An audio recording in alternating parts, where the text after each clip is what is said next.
ہمارا جو موت کا خوف ہے، نہ صرف یہ کہ موت کا خوف، بلکہ ہمیں کسی کی موت کا غم ہے اور اپنی موت کا خوف ہے۔ ہمارے ساتھ دو پرابلم ہیں، یعنی کسی کے مر جانے کا غم ہے، کسی کے مرنے سے پہلے اس کے مرنے کا بھی خوف ہے اور اپنے مرنے کا بھی۔ یہ جو مسائل ہیں، یہ مسائل ہمارے کسی وجہ سے ہیں۔ ایک میں اس کو سمجھنے کے لیے کہ موت کو کیسے ڈیفائن کریں، ایک دعا ہے بسم اللہ الرحمن الرحیم، اور یہ دعا سونے سے پہلے کی دعا ہے۔ کیا دعا ہے؟ ذرا کوئی دعا سنائے۔ اللہم باسمک اموت واحیا۔ اور وہ دعا یہ کہہ رہی ہے، اس دعا میں ہم یہ کہہ رہے ہیں کہ یا اللہ، اے ہمارے اللہ، ہم آپ کے نام کے ساتھ مرتا ہوں، میں آپ کے نام کے ساتھ مرتا ہوں اور آپ ہی کے نام کے ساتھ میں دوبارہ زندہ ہوتا ہوں، ٹھیک ہے؟ اور سو کے اٹھنے والی دعا جو ہے وہ کیا ہے؟ الحمدللہ الذی احیانا بعد ما اماتنا والیہ النشور۔ یعنی جو بھی تعریف ہے اسی کی تعریف ہے، یعنی تعریف تو ہے ہی اس کے لیے۔ الحمدللہ الذی احیانا بعد ما اماتنا، جس نے مجھے زندگی عطا کی موت کے بعد، وَإِلَيْهِ النُّشُورُ، اور اسی کی طرف ہمیں واپس لوٹنا ہے، جانا ہے، ٹھیک ہے؟ یہ جو دعا ہے، یہ دعا یہ بتا رہی ہے کہ جو آپ کے سونے کا ایکسپیرینس ہے، وہ ایکسپیرینس اصل میں موت کی ایک اسٹیٹ ہے، اور آپ زندگی کی اسٹیٹ میں اپنے ایکشنز کے ذمہ دار ہیں، اپنی چوائسز کے ذمہ دار ہیں۔ موت کی اسٹیٹ میں آپ اپنی چوائسز اور اپنے ایکشنز کے اس طرح ذمہ دار نہیں۔ وہ موت ہے، وہ آپ کے اوپر ایک موت اللہ نے طاری کی ہے۔ اللہ کا احسان یہ ہے، موت اتنی اہم حقیقت ہے کہ رب کریم نے ہمیں لمبی موت عطا کرنے سے پہلے روزانہ کی بنیاد پر چھوٹی چھوٹی موت کے تجربوں سے گزارا، تاکہ ہمارا یہ یقین پیدا ہو کہ موت کے بعد کیسے ہم دوبارہ زندہ کیے جائیں گے، کیسے ہمیں موت ملے گی، کیسے زندگی ملے گی۔ اسی طرح ہمیں موت جو ہے وہ موت کی حقیقت ہمیں سمجھ آئے۔ یہ اللہ کا بہت احسان ہے۔ تو ہم اپنی اس پیدائش سے پہلے کہاں تھے؟ یہ جو باڈی ہمیں ملی ہے، اس پیدائش سے پہلے ہم کہاں تھے؟ ہم ایک اور عالم میں تھے، ہم علم الہی میں تھے، ہم اللہ تعالیٰ کے پاس تھے۔ اگر ہم یہ دیکھیں ہماری جو زندگی ہے، ہماری زندگی میں ایک پیریڈ تھا جو موت کا پیریڈ تھا۔ موت وجود کی وہ حالت ہے جس میں زندگی مغلوب ہے۔ پھر ہم وجود کی اس حالت میں آئے، تو زندگی وجود کی وہ اسٹیٹ ہے جہاں موت مغلوب ہے، اور پھر اس کے بعد دوبارہ ہمیں موت ملے گی اور پھر دوبارہ ہمیں زندگی ملے گی۔ تو ہماری لائف جو ہے وہ ایسی ہے کہ ہماری لائف میں ہم ایک اسٹیٹ آف ڈیتھ میں تھے، اس کے بعد ہم بورن کر دیے گئے، اور پھر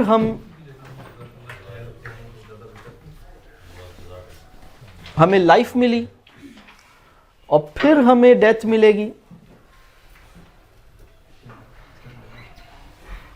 اور پھر ہمیں لائف ملی۔ اور یہ جو لائف ہے یہ نہ ختم ہونے والی لائف ہے۔ اور ہم ابھی جو ہیں، ابھی ہم اس والی اسٹیٹ میں ہیں، یہ والی، یہ ہماری،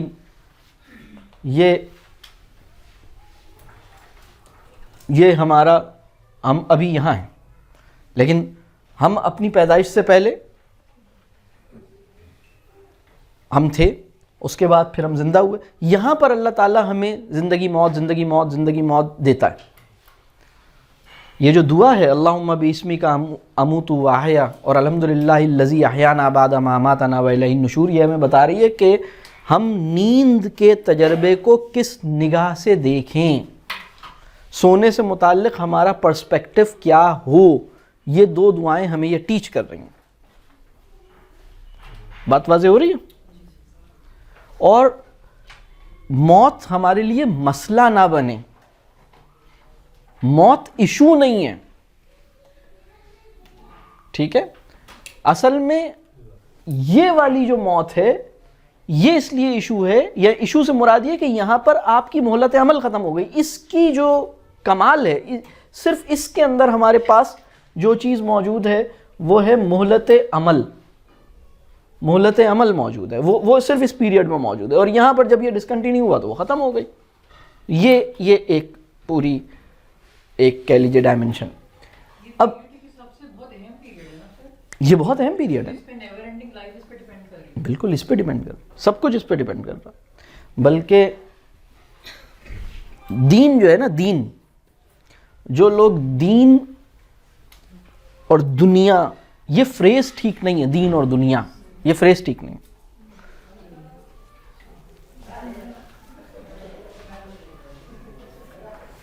دین اسی دنیا کے اندر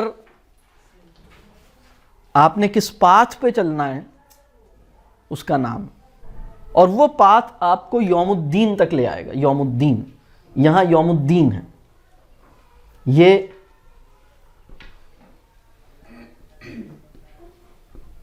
یوم الدین, یہ یہاں پر, یہ ہے یوم الدین. یہاں آپ کا دیکھیں, ہم انتقال ہو گیا, یہ جو پیریڈ ہے ہم عالم برزخ میں ہیں, اور ہم پڑے رہیں گے. یہ اللہ کی مرضی ہے, یہ اللہ کے علم میں ہے کہ کس دن یوم الدین ہوگا, جس دن ہمارا فیصلہ ہوگا. اور اس کے بعد پھر ہمیں انعام ملے گا یا سزا ملے گی, یہ اس دن طے ہوگا. اور پھر جو پیریڈ شروع ہوگا وہ نہ ختم ہونے والا پیریڈ ہوگا, وہ چلتا رہے گا. یہ بات کلیئر ہو رہی ہے؟ تو جسے ہم دین کہتے ہیں, دین, وہ دین اس جگہ سے لے کر اس جگہ تک آپ کو, دین وہ پاتھ ہے جس میں آپ کو یہ مقام مستقل نظر آتا رہے. یعنی زندگی کو اس پوائنٹ کو ذہن میں رکھتے ہوئے زندگی کو گزارنا, اور اس پوائنٹ میں آپ کو کامیابی عطا ہو جائے, اس پاتھ پہ چلنا, اس کو دین کہتے ہیں.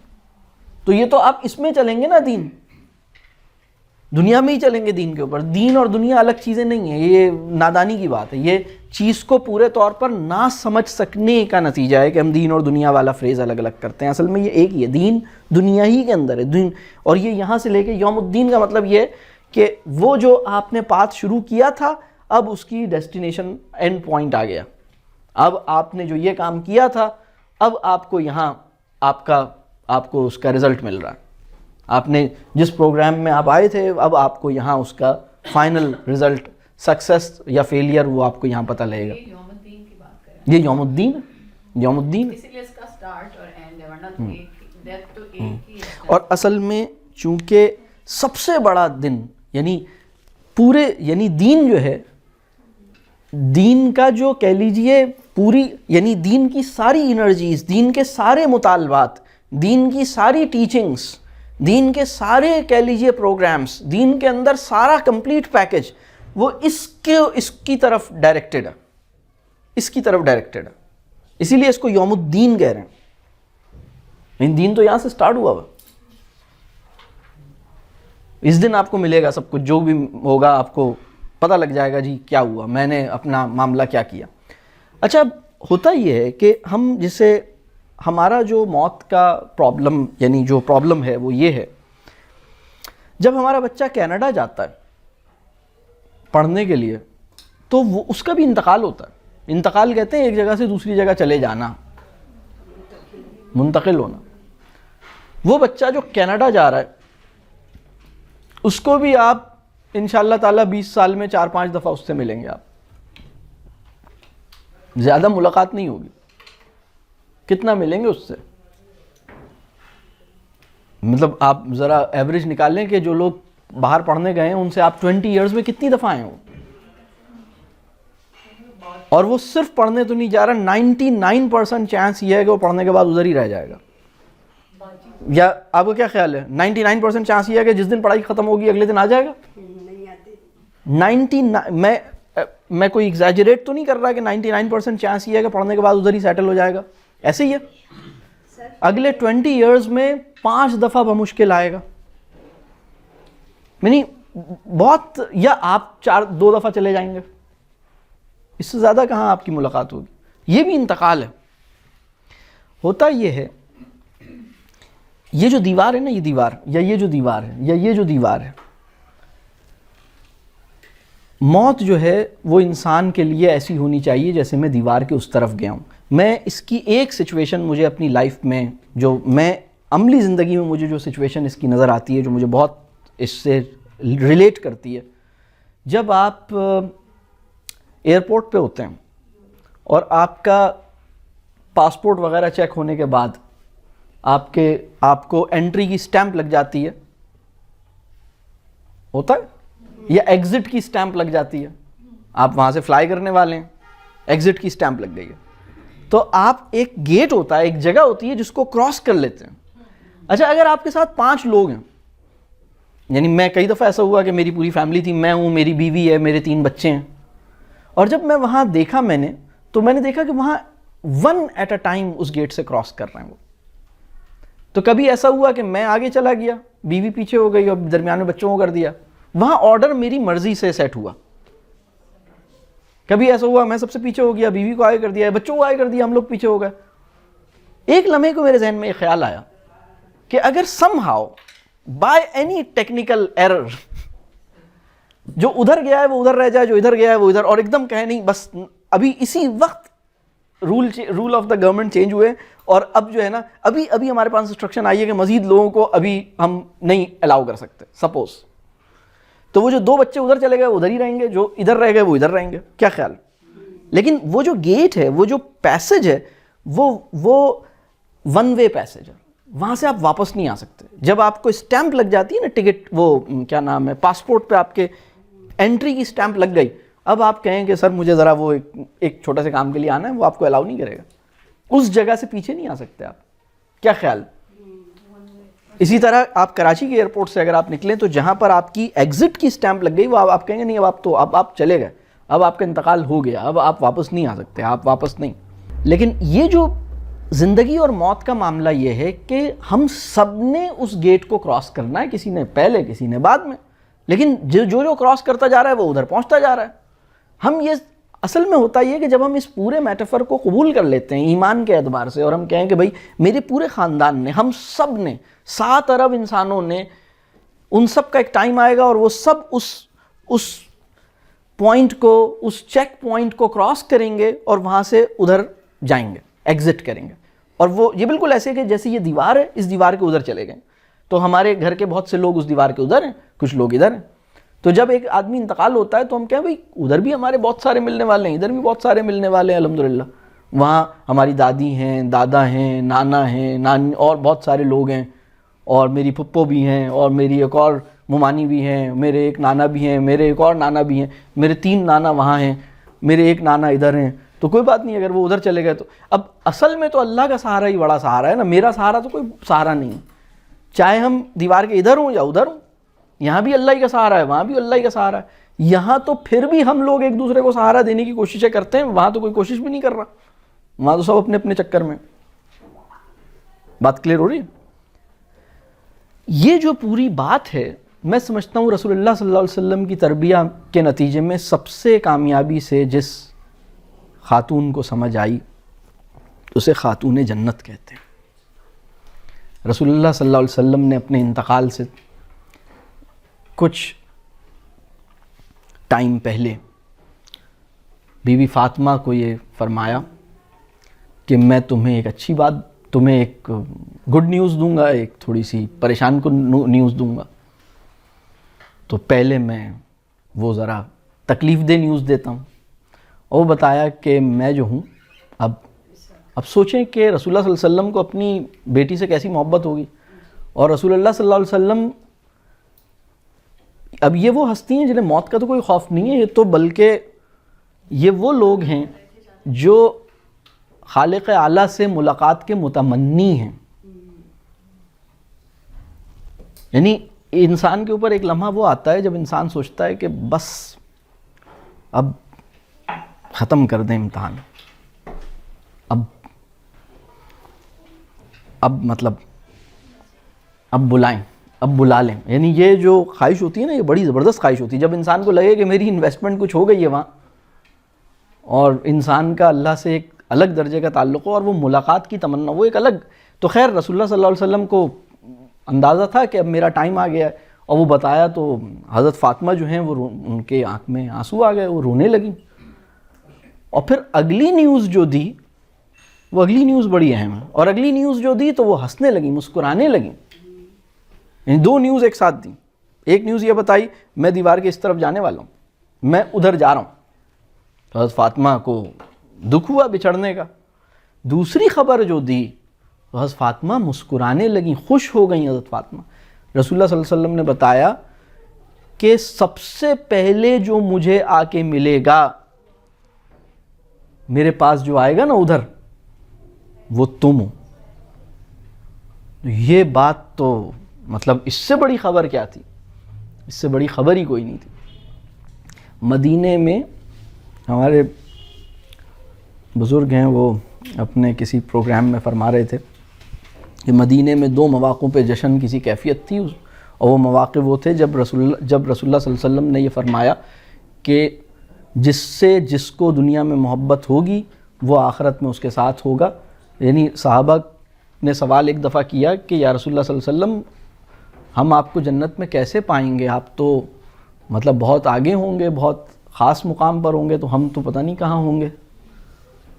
تو پھر رسول اللہ صلی اللہ علیہ وسلم کہتے تھے کہ یہاں تو ہر وقت آپ کے ساتھ ہوتے ہیں، وہاں جا کے تو آپ کا ساتھ پتہ نہیں ہے. آپ سوچیے تعلق کیسا تھا کہ یعنی رسول اللہ صلی اللہ علیہ وسلم کی رفاقت سے محرومی جو ہے وہ یعنی جنت میں بھی گوارا نہیں ہو پا رہی، کس درجے کا. تو خیر وہ بی بی فاطمہ نے کہا، مطلب جب یہ بات بتائی ہے تو وہ خوش ہو گئیں، بالکل مطمئن ہو گئیں. تو یہ بالکل ایسے ہے نا کہ ایک آدمی جیسے اس کو بالکل سمجھ آ رہا ہو کہ جیسے میں یہاں سے ابھی فلاں ملک جا رہا ہوں. اور یہ ایئرپورٹ سچویشن میں آپ دیکھیں گے، یہ ایئرپورٹ سچویشن میں بالکل یہ والی سچویشن آتی ہے جب آپ پوری فیملی کے ساتھ ہیں اور آپ نے کہا آپ نے اپنے بچے کو بھیج دیا، وہ سامنے نظر آ رہا ہے کہ وہ ادھر چلا گیا، لیکن وہ واپس نہیں آ سکتا، لیکن آپ ادھر جا سکتے ہیں. آپ کب ادھر جائیں گے؟ یہ جو وہاں بیٹھا ہوا ہے کاؤنٹر پہ وہ الاؤ کرے گا تو وہ کہے گا ناؤ یور ٹرن، آ جائیے. پھر جب وہ آپ کو الاؤ کرے گا اور آپ کی سب چیزیں چیک کرے گا، پھر اس کے بعد کہے گا ناؤ یو کین گو، تو پھر آپ جائیں گے. تو اسی طرح ہم، یہ بالکل ایسا ہے کہ ہم دیوار کے اس طرف چلے گئے، دیوار کے اس طرف ہیں. تو ہم اسٹریسفل بھی ہوتا ہے نا وہ مومنٹ جب ایئرپورٹ پہ آپ ہوتے ہیں سچویشن میں. بالکل ہاں، ایک تھوڑا سا اسٹریس بھی ہوتا ہے، بالکل انگزائٹی ہوتی ہے، اسٹریس ہوتا ہے، بالکل ایک تھوڑا سا پینک بھی ہوتا ہے، تھوڑا سا اسٹریس بھی ہوتا ہے. پھر ایک سائے آف ریلیف ہوتا ہے جیسے ہم اس طرف زیادہ ہم بالکل. اور تو یہ ہماری فکر اصل میں یہ ہونی چاہیے کہ ہم جب ادھر جائیں گے تو اگر ہمارے اعمال اچھے ہیں تو معاملہ صحیح ہوگا. مطلب ہماری فکر یہ نہیں ہونی چاہیے کہ ادھر جانا پریشانی کی بات ہے. پریشانی کی بات یہ ہے کہ ہم غلط اعمال اور توبہ کیے بغیر اور اپنے غلط ہمارے معاملات صحیح نہیں ہیں اور ہم ادھر گئے تو پھر ہم گئے، پھر بہت خطرناک سچویشن ہے. تو ہم اس لائف میں وہ معاملہ صحیح کر لیں تاکہ ہم ادھر پہنچیں تو معاملہ صحیح ہو.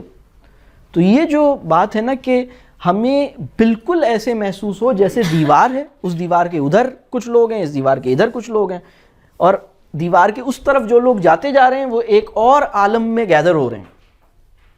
آپ کے بہت سارے جاننے والے ادھر گیدر ہو چکے ہیں، بہت سارے لوگ ادھر پہنچ چکے ہیں. ادھر اچھے لوگ بھی پہنچ گئے ہیں، ادھر خراب لوگ بھی پہنچ گئے ہیں، اور جو لوگ یہاں ہیں وہ بھی تھوڑی دیر کے بعد ادھر چلے جائیں گے. تو اس میں پریشانی کیسی ہے؟ مطلب یہ دیوار کے ادھر جانے میں پریشانی کیا ہے؟ ہاں ادھر کیا ہے وہ ابھی ہمیں نظر نہیں آ رہا کیونکہ یہ دیوار ہے، دیوار کے ادھر ہم نہیں دیکھ پا رہے، لیکن ہمیں یہ بتایا گیا ہے کہ بہرحال کس طرح کے معاملات رکھنے والے لوگوں کے ساتھ کیسا وہاں آسانیاں ہوں گی یا مشکل ہوں گی، اتنی بات ہمیں بتا دی گئی ہے. تو جو ہمارے لیے بہت اہم کانسیپٹ ہے وہ یہ ہے کہ یہ دیوار ہے، دیوار کے ادھر ہم چلے گئے، دیوار کے ادھر ہمیں نظر تو نہیں آ رہا لیکن ہم نے سن رکھا ہے کہ دیوار کے ادھر اچھے اعمال والوں کے ساتھ کیا معاملہ ہوگا، برے اعمال والوں کے ساتھ کیا معاملہ ہوگا. ہم سب ایک لائن میں لگے ہوئے ہیں، ہم میں کس کو کب کال کر کے پہلے ادھر بلا لے بعد میں ادھر بلا لے، یہ بالکل ایسی بات ہے. اور بچوں کو یہ بتائیں کہ تم پریشانی کیا ہے. غالب نے ایک موقع پہ یہ بات کہی، میں سوچتا ہوں کہ غالب نے ایک خط میں اپنے دوست کو لکھا جو بہت کسی کی موت پر بڑا اداس تھا. غالب نے کہا کہ کسی کے مرنے پہ وہ غم کرے جو خود نہ مرے، جس کو مرنا ہے وہ غم مرنے کا کیوں کرے. بڑی اور یہ بڑا اہم پوائنٹ، بہت ہی اہم پوائنٹ ہے کہ جب ہم سب نے دیوار کے ادھر جانا ہے تو اس میں پریشانی کیا ہے؟ تو یہ جو غم ہے یہ ختم ہو جاتا ہے، یہ غم ختم ہو جاتا ہے. اور اس کے لیے پھر جو 3 دن کا آپ کو ایک ٹائم ملا ہے کہ 3 دن میں آپ نارملائز ہو جائیں گے انشاءاللہ، وہ 3 دن کے اندر لوگ نارملائز ہو جاتے ہیں. ایک جو واحد جو غم کی جو بڑی شدت ہوتی ہے وہ یہ کہ جو مجھے نہیں پتا کہ یہاں پر کتنا عرصہ میں اور ہوں اور اس کے بغیر ہوں. تو یہ ایک احساس ہے. لیکن پھر جب آپ کو پتہ لگتا ہے کہ نہیں، اصل سہارا یہ تھوڑی تھا، اصل سہارا تو وہ تھا، تو بس ٹھیک ہے، اور مجھے بھی تھوڑی دیر میں ادھر ہی جانا ہے، تو بس ٹھیک ہے، ادھر چلے جائیں گے انشاءاللہ. یہ اس کو اس طرح ہم سمجھیں. اقبال نے بھی کہا ہے نا، موت کو سمجھیں غافل اختتام زندگی ہے یہ شام زندگی صبح دوام زندگی. بالکل صحیح، بالکل صحیح. بلکہ اقبال کے بڑے خوبصورت، یہ بہت اہم شعر ہے، موت کو سمجھے ہیں غافل اختتام زندگی. یعنی ہم سمجھ رہے ہیں کہ یہ اینڈ ہو گیا ہے، یہ شام زندگی صبح دوام زندگی. بلکہ اقبال کا ایک اور شعر ہے، موت تجدید مذاق زندگی کا نام ہے، خواب کے پردے میں بیداری کا ایک پیغام ہے. جوہر آدم عدم سے آشنا ہوتا نہیں، آنکھ سے اوجھل تو ہوتا ہے فنا ہوتا نہیں. اقبال. یعنی جب فرشتہ موت کا چھوتا ہے گو بدن تیرا، تیرے وجود کے مرکز سے دور رہتا ہے.